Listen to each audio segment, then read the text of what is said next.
Welcome to BBC London. I'm Assad Ahmed. On the programme tonight, an area of North London says it'll be the first in the UK to go smartphone free in all its schools. We'll ask if that's a good idea. Our school doesn't support smartphones in any shape or form. We use it to watch him travel here, there and everywhere so that we know he's safe.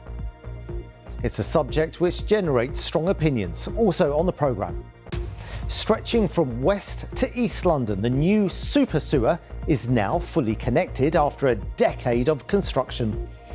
As EastEnders turns 40, we speak to one of its stars to find out what it's like to be in the soap. And love is in the air across London. We're at the Shard catching up with loved up couples on Valentine's Day. Will anyone pop the question?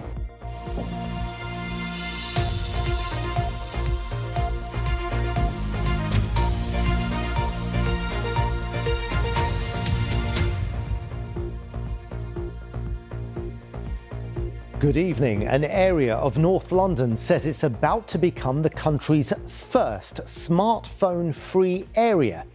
You will, of course, still be able to use your smartphone in the London borough of Barnet, but not in its schools. It comes after a grassroots movement founded a year ago on a WhatsApp group gained momentum with the idea of holding back on buying smartphones for children. More on that in a moment. After this from Alice Bandar-Kravi, who's been getting reaction to the smartphone ban. What's your feeling about smartphones in schools? Yeah, so our school doesn't support smartphones in any shape or form, which I think is a very sensible decision, because to be able to use smartphone, you have to have the skill. You have to know what's bad and what's good about it. And why do you think they should be banned? Because I think it will really help students with their engagement in their learning. Like, I hear some schools are using Yonder pouches. I think that's really good. What's a Yonder pouch? It's this pouch, and then you put your phone inside of it. Then it has like this pin, and it closes, and you can't open it. You have to use like a magnetic thing to open it. And you think so that would help students like you? Yeah, it would. I do think that it is important to prioritize, probably, reframing from using it at school. Maybe when they're home, then they can actually, they can use their phone. But I think it's important to have the conversation at home with them first. So my youngest has quite a full diary. He takes himself off to football, or he takes himself off to a music, thing. So he will look up where he's supposed to be, or he looks up a lesson, or what books he's got to take with him. So he'll use it on either end of the day. And, short of putting tags on him or whatever, we use it to watch him travel here, there and everywhere so that we know he's safe. Well, I'm joined now by Nova Eden from the Smartphone Free Childhood campaign, who's campaigned for the change in Barnet. Thank you for joining us this evening. 126 schools will be going smartphone free. You've led this movement in North London. Why is it so important? Well, we now have an overwhelming amount of evidence and research to show that smartphones and social media are causing a huge amount of problems for young children. There are alarming and rising levels of anxiety, depression, self-harm and tragically suicides in young children, which have been correlated to smartphone use and social media use at a young age. So we really feel like getting this sort of parent power and working together collectively with schools and head teachers and educational leaders, we're really standing up to try and make change for our children. OK, you say you've worked collectively with schools and authorities as well. How difficult was it to get them on board? It wasn't difficult at all. I think schools have been dealing with the problems and fallouts of social media and smartphones for many years. So what we're doing is we're giving them a platform to sort of come together collectively with the parent communities. We've also had the support of our MP, Dan Tomlinson, in Chipping Barnet.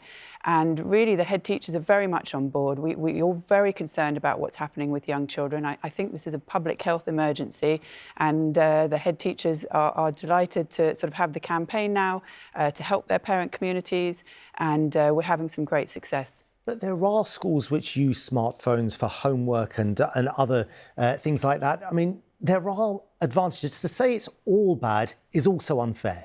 we're not anti-tech, we're just pro-childhood. And, you know, we really want to get to that point where we're having sort of 7 to 8 hours a day where children are not having access to their smartphones and social media. In primary school level, a smartphone-free school means that no children will be taking a smartphone into school. Of course, it's quite a challenging conversation for the secondary schools because a lot of these children already have smartphones. But what we know is that Gen Z are currently growing up in this uncontrolled experiment.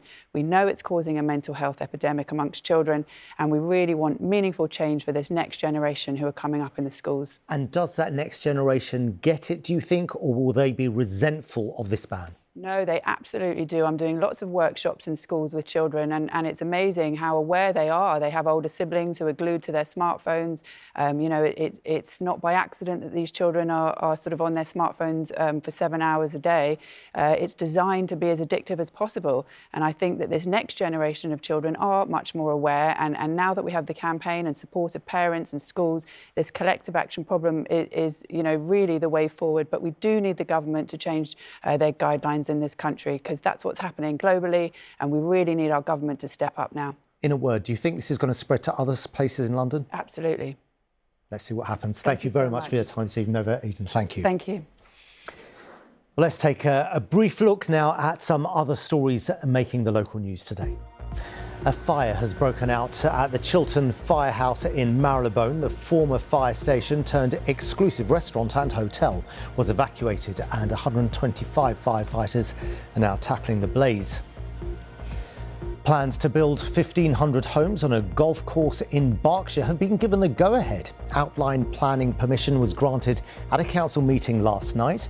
Property developers Carla Homes wants to build on Maidenhead Golf Course, which is owned by the council. Almost 200 letters objecting to the plans were submitted, with some warning the development would be catastrophic. A man has been arrested and charged with money laundering after £400,000 was found in a suitcase at Heathrow Airport. The Austrian national was arrested on Wednesday as he tried to board a flight to Turkey. Now, after years of anger over raw sewage spilling into the River Thames, there's hope that those spills will almost become a thing of the past. It's because of London's multi-billion-pound super sewer, which is now fully connected. Finding out why it's such a milestone for London and also Londoners, here's Carl Mercer. On the surface, it all looks normal at Blackfriars Bridge, but 50 metres below the Thames, today marked a little bit of history. After nearly 10 years, London's super sewer is finally fully joined up and ready to roll. For us, this is, well, for London, it's a wonderful day. We're celebrating the fact that we've made all of the connections for the new super sewer. So the sewer is up and running, and we're now capturing increasingly large volumes of sewage that otherwise would have been in the river. The Tideway Tunnel, as it's known, has been built to replace the ageing Victorian sewer that runs below the embankment, built by Joseph Bazalgette, but now overwhelmed as London has grown. In a typical year, something like 40 million tonnes of sewage was being discharged into the tidal Thames. So we're capturing that, basically. We've been making our connections over the past few months. Already, we've captured 5.5 million tonnes of sewage, and we've barely started, and now we're here. The tunnel runs for 16 miles from Acton in the west, where it's 30 metres below the surface, to Beckton in the east, where it's 70 metres down, dropping 1 millimetre every metre. 20,000 people have worked on it. It's cost around £5 billion, and London households pay around £20 each on their water bills to fund it. This has been a monumental engineering challenge. As far as we know, it's the longest tunnel under any river in the world. And that brings with it its challenges. This wasn't about the engineering, it was about cleaning up the river, and I'm very pleased to say that's where we are now. With everything now joined up and the tunnel itself starting to work, they're now waiting for heavy rain to see how it performs when it's really under pressure. Carl Mercer, BBC London. BBC London has been told people are still without water for a third day, despite Thames Water saying it's fixed a burst water main in South London. The company said it had restored the supply to a majority of homes in Forest Hill, Crystal Palace, Sydenham, West Norwood and Streatham. We've been hearing the impact it's had. We haven't been able to flush toilets. We have 2 children. They can't take showers in the morning or showers at night when they come back from sport. We've humiliatingly had to go to the pub to use the bathroom. We've got 2 small children, so we've been having to go and get water. We've been having to go to other friends' houses to wash. I think we've suddenly realised how much we're relying on it for the bathroom, for washing, for getting clothes washed for the kids, getting clean plates to be able to cook properly for them, even simply washing their hands coming in from the park. And it'd be one thing if we knew that there was an end to it, but we've had no communication whatsoever. When we've texted, we've gotten the standard boilerplate language that doesn't tell us when it's going to end. I signed up for their messages on Wednesday, and all I got was one message to say that a water station down in Belgreen had now shut, so I wasn't aware there was a water station there. There's one water service apparently, but it's like over a mile away. We don't have a car, and with children, you have to have so much water that it's impossible for us to carry it back. And then being sent an email telling us the bills are going up, it's completely bizarre. Yeah, real frustration there. Well, as you'd expect, we did contact Thames Water for an interview, but in a statement, the company have said that they're sorry for the delay to restoring water after final checks of water supply is expected to return, they say, to remaining properties overnight and into tomorrow. We'll keep an eye on that. Now, some businesses which work within the boundary of Heathrow Airport, including airlines and hoteliers, say the airport charges them more than it should, and that could stall plans for a 3rd runway. Businesses want a review into what Heathrow is allowed to charge, as they claim it's currently the most expensive airport in the world. With more, here's our transport correspondent, Tom Edwards. Heathrow Airport and both runways are as busy as ever, but talk of a 3rd means even those who want expansion want changes to what the regulator, the CAA, allows Heathrow to charge them. They fear they could end up footing the bill. And yet we're paying £2.60 per unit for water there, and they're charging us over £23 a unit here. That's criminal. Surinder Arora's group owns 16 hotels and land. He says the airport is the most expensive in the world as it's a monopoly. For us to be the best and competitive in the world, we can't continue on the same regulatory system, which is broken, it's out of date, and we hope that the government and the regulator will see this and say, we want to make sure we grow, we expand, which I welcome the Chancellor and the government's position, but we make sure that we are competitive, we are the best at service, and the nation, we get value for money. Plans for a 3rd runway have stalled twice in recent years, even with backing from government. It would cost tens of billions of pounds and currently involves putting the M25 in a tunnel. It would be very controversial. We are right behind the government from an expansion growth point of view. We want to do things quickly. We don't want to slow down. But what we mustn't do growth at any cost, where it's lining the shareholders' pockets. Sources at Heathrow say it wants a different regulatory model for a 3rd runway and says airlines must anyway agree to spending which the regulator makes sure is value for money. The regulator, the CAA, says it will look at the proposals to change the system. If it stays the same, it's never going to get delivered.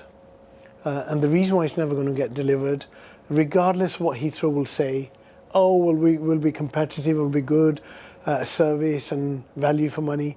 Well, they've never delivered a project. If you look at the last 2 decades, they've never delivered it on time or on budget. If there's no change, I can't see it happening in my lifetime. Of course, there are opponents to a 3rd runway on environmental grounds, but even amongst its backers, there's concern at how it will be done and who will pay for it. Tom Edwards, BBC London. It is, of course, Friday evening, but coming up on BBC One on Sunday morning is the Politics London show.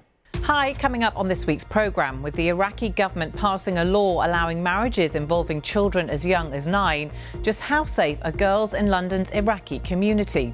Do join me, Samantha Simmons, this Sunday at 10 a.m. on BBC One. See you then.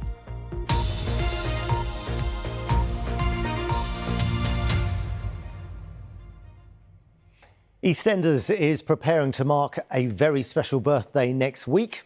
It all started on the 19th of February 1985, and since then we all know the country has been captivated by gripping storylines and characters to love and hate. One of the more popular characters for more than a quarter of EastEnders' life was, of course, Masood, the postman and owner of the Argy Bargy, played by Nitin Ganatra. He's been telling us what it was like. You give me the letters? No, sorry, I can't. What do you mean you can't? Well, these are for delivery to number 31. Yeah, and that's where I live. It was really my mum, when I first became an actor, who had seen my work, which was always slightly edgy and slightly controversial, and she'd always said to me, why can't you just play nice guy on EastEnders? Remember? That panting, it helps slow it down. Now, come on, breathe. And I had no idea that Masood and the Masood family would be loved as much as they were. It's just my website. I do the odd impression. Who of? Dot. It was a nice, interesting challenge to find a way of creating a relatable British Asian family that still is rooted in their culture and their religion. I'm with your son. And of course, we were embarking on a controversial stories like the Saeed Christian love story, which was the first gay Muslim storyline that EastEnders had done, and I don't think any other soap had done that. It was an exciting thing to do. It's my brother. I get stopped on a daily basis by people saying, we miss Masood. Masood was my favourite character. It proves that EastEnders, the writing team, the production, did something quite special with Masood. I'm still acting. That's still my day job. I'm still auditioning. I'm still doing things. On top of that, the major turnaround in my life has been to go back to something that I love doing, which is painting and being an artist. This is my favourite collection of paintings. It's called The Boy with the Boxing Gloves. And with this, I used watercolours and biro. And to get this really rich texture on the outside, I use oil pastels. Having my first solo exhibition it's quite a profound thing for me because I wanted to be an artist ever since I was a kid. So there's something autobiographical in these paintings. It's been an exciting journey. I'm incredibly proud of what I achieved on EastEnders. What was great was the camaraderie of everyone working together. I would never say no to going back to the show because I still think Masood has a lot of life left in him. This is the 40th anniversary of EastEnders. It's a big ship and it's been sailing for 40 years and it will continue for another 40 years, no doubt.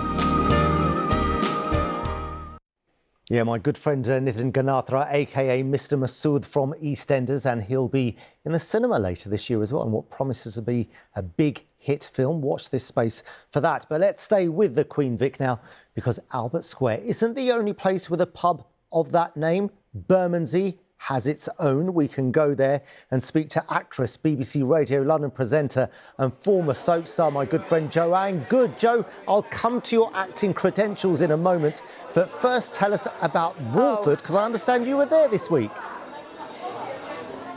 I certainly was. Asad, I'm so excited to talk to you. Yes, I was over at Elstree earlier on this week. We went to the Walford set and I was talking to the wonderful Harriet Thorpe, who's taken over the Queen Vic as landlady Elaine. And I've been talking to the landlady here about the talent needed to pull the pints. I've tried to pull one. I've got a sort of half of Foster's here, Asad. But yes, to be on the hallowed ground of Elstree was so exciting. And my whole show is going to be focused on 40 years of EastEnders tonight. Very exciting.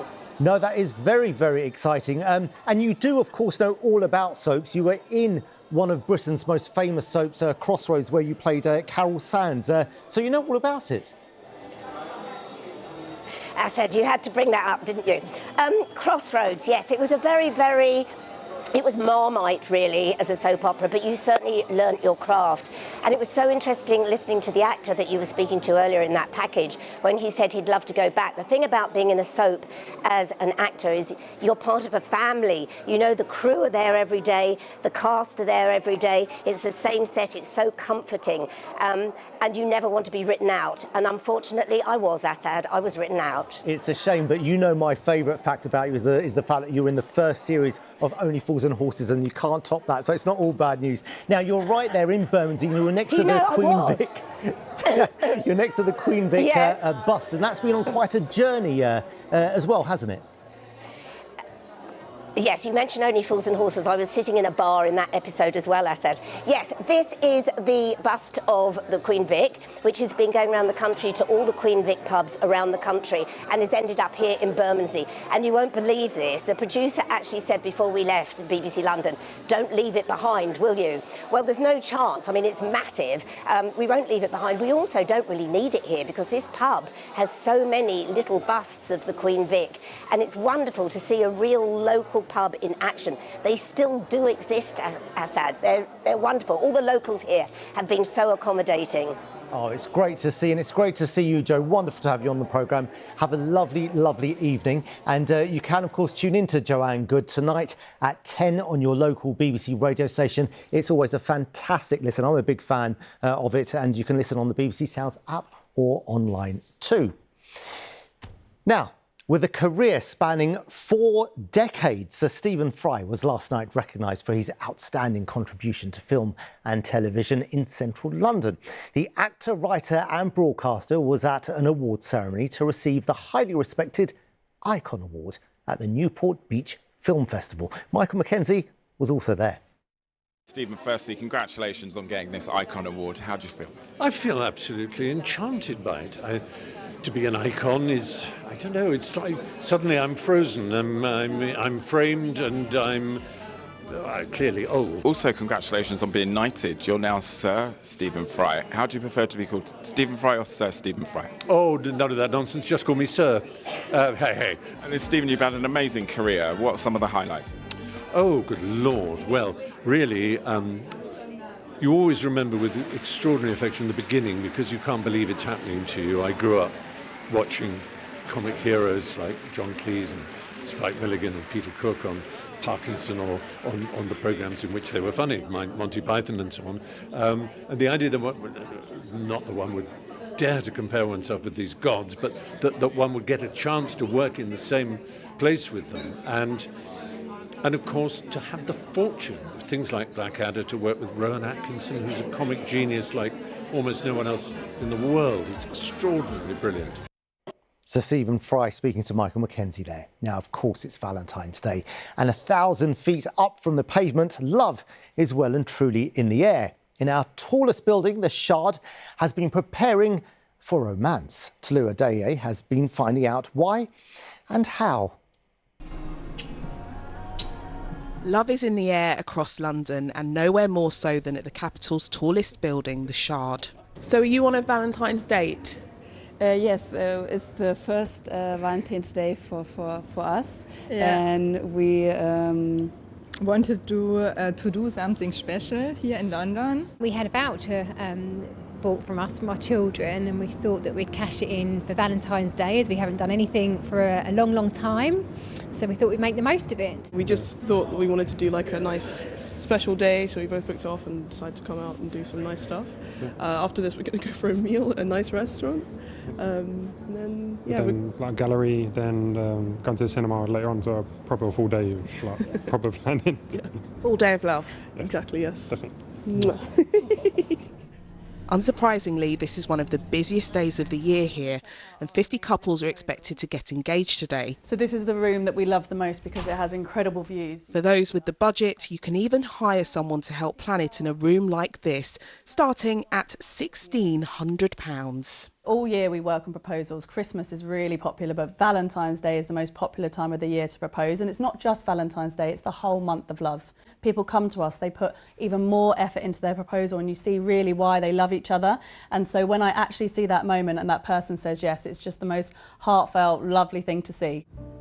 As if things couldn't get any more romantic, there's something a little extra this year if you look up at the spire. The Shard always does a great job in lighting up the sphere for Christmas or Breast Cancer Awareness Day, and this year, for the first time ever, there's going to be a love heart for Valentine's on the sphere in the Shard. So hopefully many people can see that at night. And for those people who forgot to get something for their loved one, maybe it reminds them. Unfortunately, we didn't manage to capture anyone popping the big question during our visit, but the night is young and there's plenty of time for the biggest of romantic gestures this Valentine's Day. Tolu Adeoye, BBC London. Yeah, if you're marking it, hope you have a very nice evening ahead of you. Now look at the weather forecast, and it's really chilly and cold out there, isn't it? It is. It is. I mean, we had a little bit of sunshine today. I mean, that was pleasant. We haven't had sunshine for such a long time. But you know what? Tomorrow it's back to these layers of grey. And it is going to be rather on the cold side. So you're going to have to find a way to warm up on Valentine's. So a little bit of rain possible, but I don't think it's going to be raining all the time. So here it is, the satellite picture showing this layer of cloud spreading over us right now. It's a weather front. Ahead of it, we had that brief spell of clearer weather and some sunshine. So through this evening, I think increasing amounts of cloud. It's going to be a cold evening out there, not very pleasant at all. Maybe some spits and spots of rain reaching the west of the capital, but generally speaking, we won't call it a wet night, damp in places and cold. Look at that, temperatures around freezing outskirts of the capital in the city centre, just a couple of degrees above zero. So here's the forecast then for Saturday morning, rather cloudy. Don't be surprised if it rains for a time. Now you can see they're just blobs of rain, and actually most of the rain will probably pass to the north of us. So it's not a wet day, but we'll call it at times a damp day, and not pleasant at all. Look at that, 4 degrees Celsius there in Marlow, 6 degrees in central London. Not that you'll notice the difference. And the same sort of weather pattern continues into Saturday evening. So not a great day. Let's have a look at Sunday. A little bit better, but look at the wind arrows. You can see they're blowing in from the east. That is not a very appetizing direction. An easterly breeze usually brings us a chilly weather. So 4 degrees outside of London, 6 in central London. It's not going to feel particularly pleasant, but I don't think it's going to be raining on Sunday. And then Sunday evening, I think that's how the weather's going to stay. Breezy, easterly wind. The outlook is looking promising, though. Look at this. As we go through the course of next week, look at those temperatures, mid-teens. We haven't had that in a while. Got a sunshine there. So it is going to feel positively tropical, believe you me, compared to what we've got right now. So not a great weekend, but then gradually, yeah, we'll have to pay for it a little bit with some rain, but eventually it does look as though things are going to be warming up. But for tonight, find a way to warm up on Valentine's. OK, thanks very much, Thomas. Now, before we go, a reminder of the day's main headline. The US Vice President J.D. Vance has told a security conference in Munich that Washington could impose economic sanctions on Russia if it refuses to agree to what he called was a good peace deal with Ukraine. That's it. Thomas and I will be back at 10:30 with our late news on BBC One. On behalf of the BBC London early evening news team, though, have a very good evening. Bye-bye.